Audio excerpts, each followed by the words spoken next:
What's good, YouTube? Welcome back to another video. Hey man, today we got Young Don the Sauce Guy. I stole jewelry from my girlfriend. Now, back in the day, you know, your boy was the man. You know, the boy was kind of stunting, so he was trying to get some jewelry for some girls. You feel me? So that was my story. If you want that story time, I'm gonna tell you about it. But hey, we about to dive into Young Don the Sauce God story time. So hey man, don't forget to like and share and subscribe. You feel me? Hey, because you know we lit.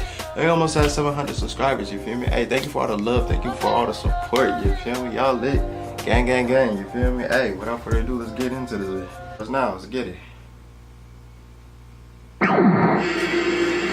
Like doo-doo comes out of there, you know, like be my window to shoot my shot. Single mom on Sunday night. Did I mention that we were... This man stay yelling. Hey, this intro be lit.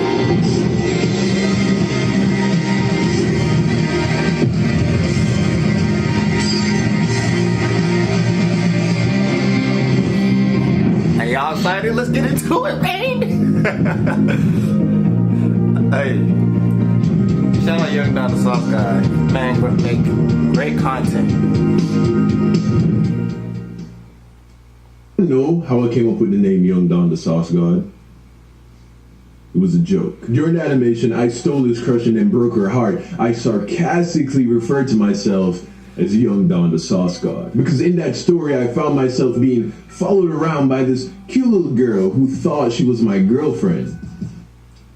Because I asked her to be my girlfriend. And I thought it was funny because here I am talking about some cute little girl following me around like I'm that guy. When in reality, at the time, I was terrified of the idea of having a girlfriend. I think I was in like the 4th grade, and like a lot of boys at that age, I was insecure and girls made me nervous. So I said it as a joke to be taken sarcastically. I mean, even the way I said it in the video, Young Don the Sauce God. Young Don the Sauce God. Young Don the Sauce God.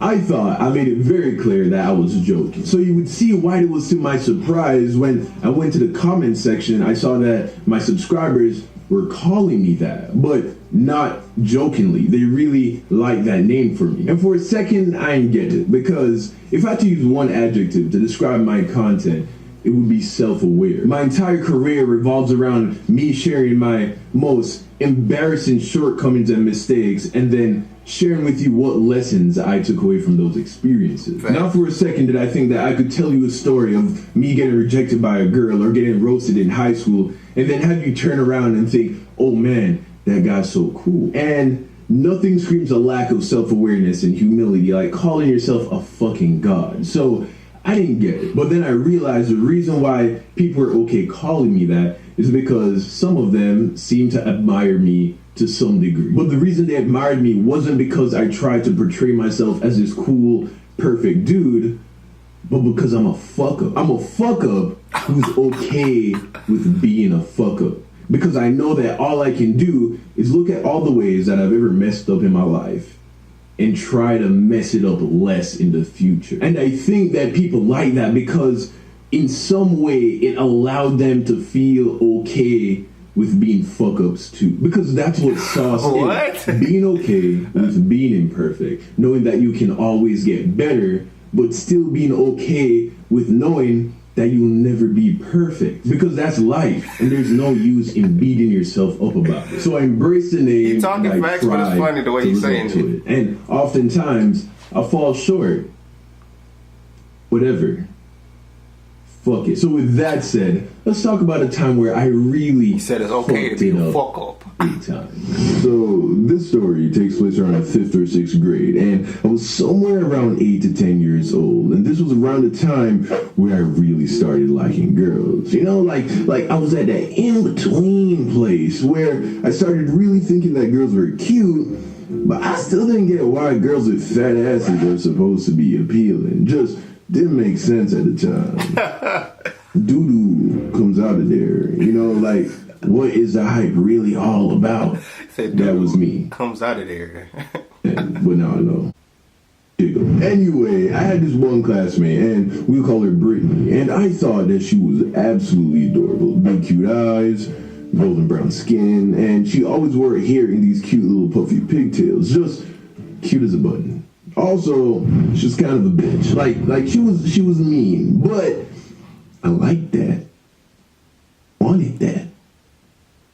Needed that. I could tell then that she was gonna grow up to be a boss ass woman. You know, like she was smart. She was that smart kid that cried when she didn't get an A on a test. And you know, she was just more than me. You know, like they're different levels of humans. She was like a tear up for me, but me, ever the overachiever, I had to have her. So Valentine's Day was coming around, and I decided that was going to be my window to shoot my shot. Now, problem was zero game, like none, and with no big brother to seek advice from, and for sure I wasn't going to ask my dad. I turned to the only source of information that I had in my life for this kind of shit. Corny chick flicks that I'd watch on the Lifetime channel with my single mom on Sunday nights. Hey, so what do you guys do in these corny romance movies to get the girl?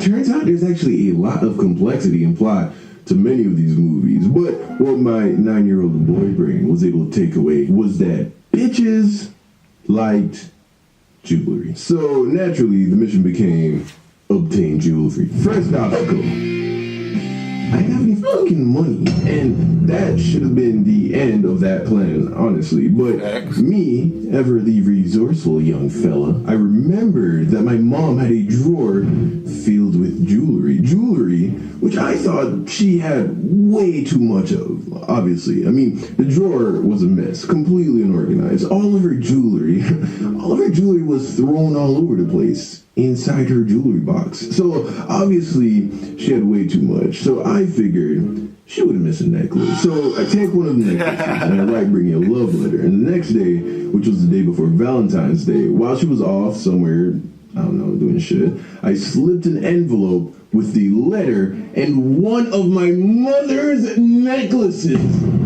into her bag. Fast forward to the next day, and as I'm walking into class, guess who I saw smiling at me? I know. Kobe, nigga. I don't miss. I wish it was a true statement. I miss all the funny talk. So when lunchtime came around, I went up to her and I was like, so did you get my letter? And then she was like, duh, nigga, that's why I let your dumb ass get close to me.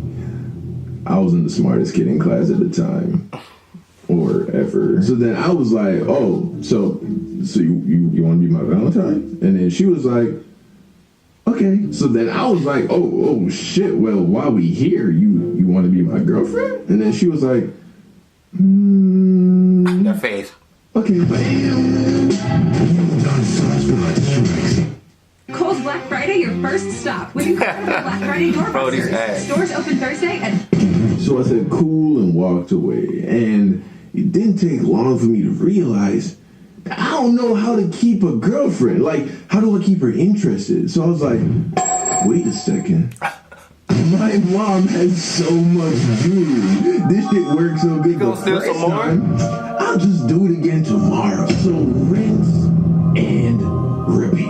But second time she got jewelry, didn't really have the same effect. Because one, the more you do something, the less value it has. And two, did I mention that we were 9? Oh my god! Hear about jewelry? Especially jewelry that's for a grown woman. And even if she wore it, which she wasn't going to, she looked like every stereotypical 90s rapper ever. Like the necklace probably caught her at her belly button. So eventually I realized that this strategy was not going to work long term. I mean, besides all of the psychological reasons why, giving her jewelry every day would have just been weird, you know? And eventually my mom was going to realize how light her jewelry box was getting. So I had to come up with a new strategy. And in a flash of genius, I thought that maybe I could try talking to her. I know I'm a revolutionary. So there we are at lunch the next day, and we're eating and talking together, and it's going well, but I realized that this girl was boring. Like, this bitch was so boring. My god damn. She didn't like cartoons. She didn't like Dragon Ball Z. She didn't play Pokemon. She didn't like soccer. She liked to read, and which I hated reading as a child. Like, I'd rather be constipated, which, oh my god, I suffered from chronic constipation as a child. Like, my memories of my childhood is mostly me being constipated on the toilet. What? And I know for a fact during my childhood at no point would I have ever traded being constipated with reading a fucking book. Ugh. So I was thoroughly disappointed, to say the least. And then, as we were eating together, a group of my friends passed by and they were playing bottle soccer, which is where you fill up a bottle with water and use it as a ball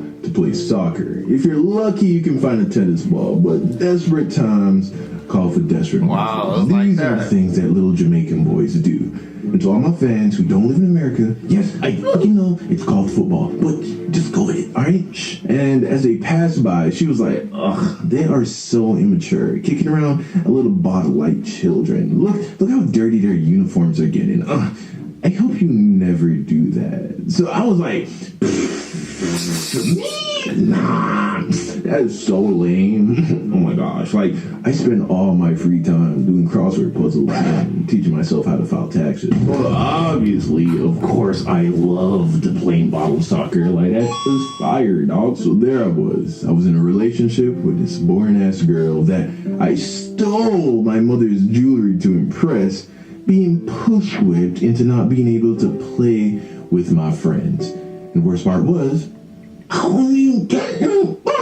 He needs some milk. Not that I knew what that was at that age, but the concept is still the same. So fast forward to the next day, and it's after school. And I'm walking across the playground, and I see that my boys are getting together, and they start a game of bottle soccer. And then I see Brittany sitting on a bench by the playground, chilling with her girlfriend. And I knew right there and then, you had to make a decision. Exactly. Hey, yo, Don, you wanna play? Don.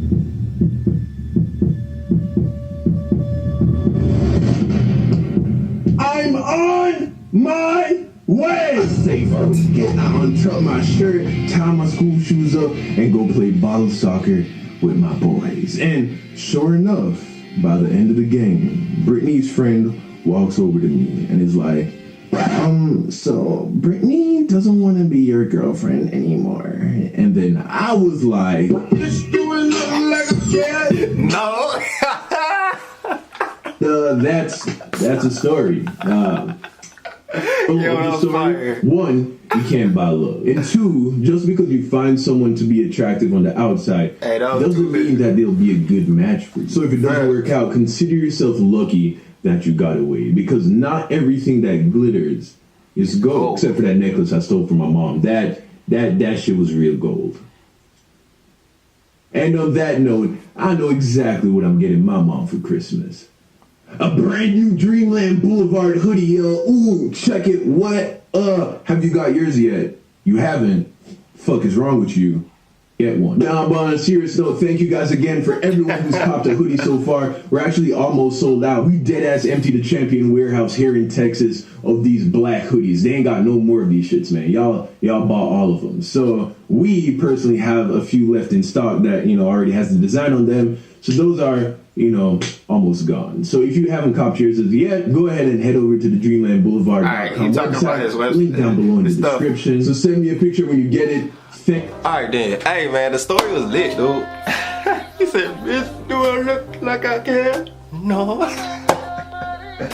Hey bro, we gonna come with the Young Don the Sauce God videos, you feel me? Hey man, stay tuned. We got more videos on the way today. So don't forget to like, share, subscribe for the next one, you feel me? Because we always lit that, yeah, you feel me? Hey man.